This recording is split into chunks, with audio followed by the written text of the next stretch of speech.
Hi folks, Pete here from Ashton's Cars. Today we're looking at a Range Rover Evoque. This is the 2.2 litre diesel model. It's a manual and it's the pure model. It's actually one of the more basic models in the range, the pure, but this one's got an unusually high spec, so I'll run through that in just a second with you. It's got the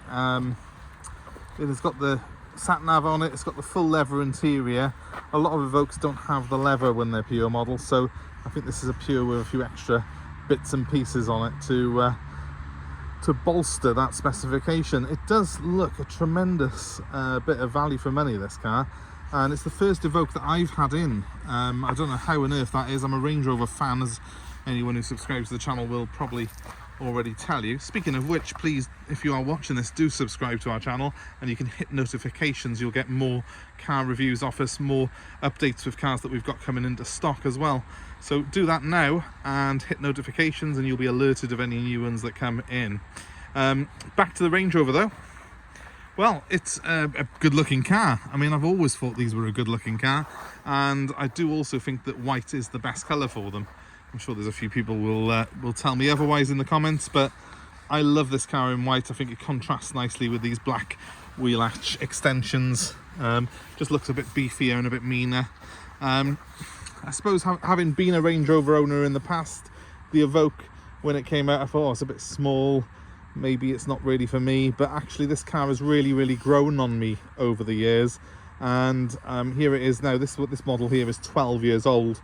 And it still looks a really fresh, good looking design. If you buy a new Evoque today, it'll be almost the same shape as this really. They've stuck with the same basic silhouette of the car, they've just made gradual changes to it.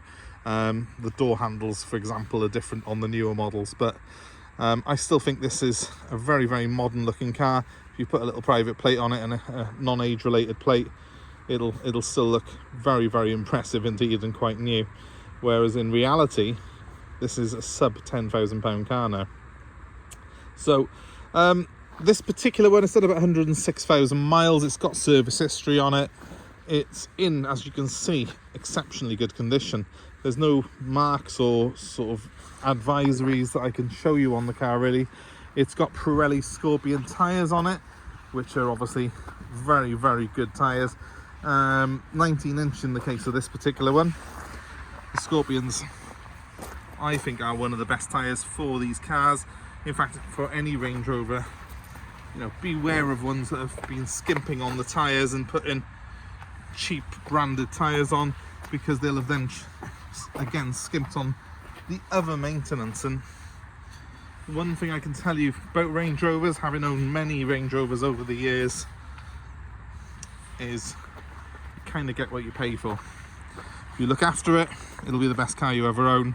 If you skimp on it, those big bills are just going to mount up, and that's why Range Rover ownership isn't for everyone, but it's a real premium brand. And in my opinion, right the way from this Evoque up, the Range Rover's got a different feel and a different level of prestige than any other 4x4.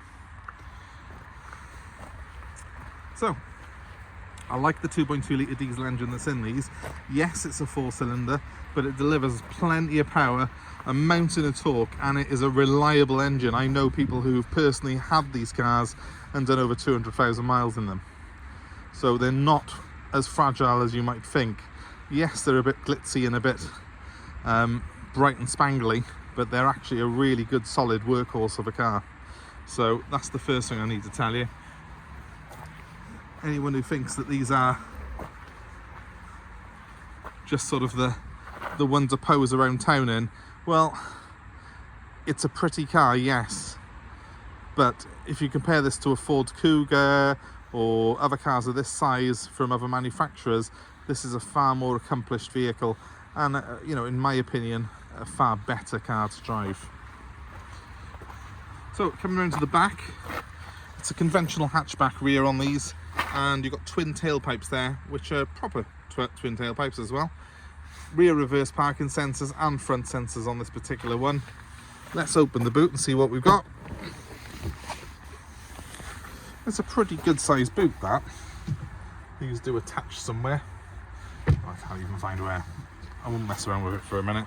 but it's a decent sized boot with split folding seats, about the same size as a Nissan Qashqai, Ford Kuga and all those other cars that you get from less premium manufacturers. But here you have got a car with that all important Range Rover badge on it, and it's built properly. Contrary to what you might read on some forums, Range Rovers are well built cars. They do stand the test of time. The problem isn't the car, the problem is people who don't look after them properly. So buy one like this that's been looked after and you'll have yourself a cracking buy. Look at that full leather interior. Really, really nice interior on this. It's a real plush leather as well. It does feel like a proper quality leather interior. Cup holders there in the middle. Plenty of space in here. It might be the smallest of the Range Rovers, but there's plenty of room in here for a family 5. It's small compared to a Range Rover Evoque or even a Sport, but it's not small when you park it next to a Volkswagen Tiguan. It's about the same size as that style of car, the Kugas, the Tiguans. You know, that's what really this is the sort of rival to, I suppose. It does cost a premium when it's new, because obviously, yes, it's a Land Rover, but on the used market, you can buy one like this for under 10 grand. And I think that's real, you know, real value. You might get a little bit newer Kuga, but it certainly won't turn their heads like this thing does. Now this is a manual. A lot of the Range Rover Evoques are automatic. Obviously, depending on your own preference, depends on whether it's a good or a bad thing that this one's the manual version. But what you do get is fantastic fuel economy with this manual gearbox. You're going to get 50 plus to the gallon. It's also got the optional Meridion sound system on it. Worth having, because the sound is absolutely fantastic when you've got that system. And I'll just jump in behind the wheel and we'll start it up. I'll show you how the infotainment screen works. Just to sort of show you my dash layout here, it's a very, very modern looking dashboard. I think, again, 12-year-old car, but it just feels and looks very modern. More modern, in fact, than the 2012 Sport that I've currently got in stock, and a lot more modern than the L322 Vogue that I was previously driving. So it does feel like you're in a car, well, a new car, essentially. It does have that sort of feel. This screen's nice and big. It's a keyless design, so if I just put my foot on the clutch and press that button there, she starts up. Just show you the startup sequence quickly. There we go, everything's all good. Let's turn the radio off. As you can see, I've got a nice clear display in front of me there. I'll just press that OK, just so as we've got the fuel gauge and stuff up on it. You can see there, it's nice and clear, nice big bold design to the dials. It looks modern, they're nicely backlit. Give it a quick rev. It sounds good. This is the main part that I wanted to show you. This particular screen on this car, it's a really good system, because you've got manual switches on the outer edge and the center display there, which is touch screen. Have you driven a Jaguar recently? Because if you have, you probably recognize this infotainment screen. It's exactly the same one that you get in a majority of the Jaguar models of this era. But that's not a bad thing, because it's a really good system. So we love it. Let's just press navigation, and of course it will get you to agree. It's a good mix having that touch screen and the manual switches on the outer edge there, in my opinion. I like that idea of not having it at 100% touch screen. It's nice just to have these as sort of key things that I can hit the one that I want for audio or phone or navigation, and it'll take me to the right bit of the infotainment system. For example, if I want my phone on, I just press that one there, and there it is. If I want to have audio system, I'll turn it off quickly, because obviously it's going to annoy you, but it's all there. You can use the touchscreen, all those switches, to navigate your way around it, and it's very easy to use. I've got heated seats in this particular one. Again, not something that you have in every one of these Evoques. It's worth seeking one out that's had a bit of spec put on it, because it does make it feel more Range Rover-y, if that's a word, having these systems on it. And obviously this one has got the superb Land Rover terrain response system. It's a 4-wheel drive model, and I've got things like snow, mud ruts, sand, all pre-programmed into there, so I can program the four-wheel drive system to it. I've got hill descent as well, something that Land Rover have been putting on for a very, very long time. So that will allow this car to crawl along at a minuscule speed down very steep inclines. So one for the off-roaders really, but the point is, this isn't just a pretty face. It's a very pretty car that's also very capable. It's four-wheel drive, it's got these pre-programmed things on it. It's probably not quite as good as a Vogue or a you know, an L322 or even a Sport, but it's better than any regular sort of Tiguan, Qashqai, all those four-wheel drive versions of this. I would much rather take this thing through a snowy UK road, or even a ploughed field, or even across a desert, than any of the mainstream cars. So it's not just a pretty face, it's a Land Rover. It's a 6-speed manual, it's got electronic handbrake, it's a proper four-wheel drive system, and I absolutely love it. Right blend for me of having something that's economical to run, especially with the manual box, having all the luxuries on it, and the media system there, which is an absolute godsend when you're on the go, but still having a car that's highly capable. So very practical and good to look at as well as to drive. I'll knock it off a quick second. I do apologise, I think I did say it was 106,000 miles. It's only done 102,000, so that's even better, isn't it? Just when you thought it couldn't get better, it does. Also, plenty of cup holders for my my McDonald's coffee. Another very important factor if I'm looking at cars. Now with this car, you're going to get a family of 5 in there with no problems whatsoever.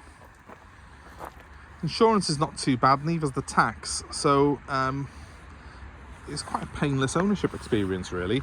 And that 2.2 diesel, that's the same diesel engine that they put in the Jaguar XF.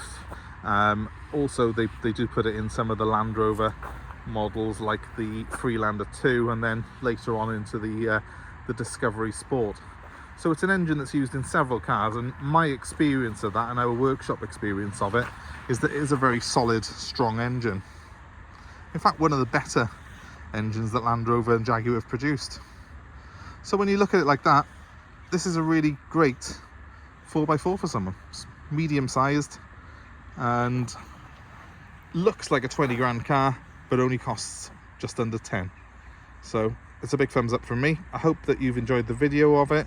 Please feel free to give us a like, a share, and subscribe to our channel. Please do that subscribe thing. I did ask you earlier, if you haven't done it already, can you just click on the notifications, because you have come this far now.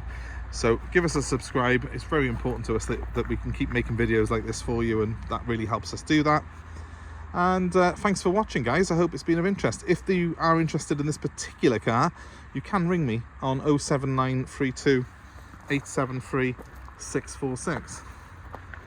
The car is available at the moment for nationwide delivery. We'll take the car anywhere in the UK. There's actually videos on here of me doing some deliveries up to Scotland and far ends of the UK, so check them out. And also, happy to take your old car in part exchange. Sometimes it gives me a ride home from wherever you live, so I'd be more than happy to do that. Give me a call and let me know what you got, and I'll work a price out.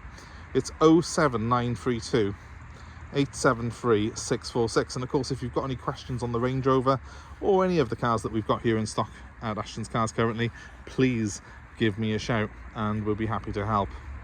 Thanks for watching. Have a great day wherever you are, and we hope to see you very soon.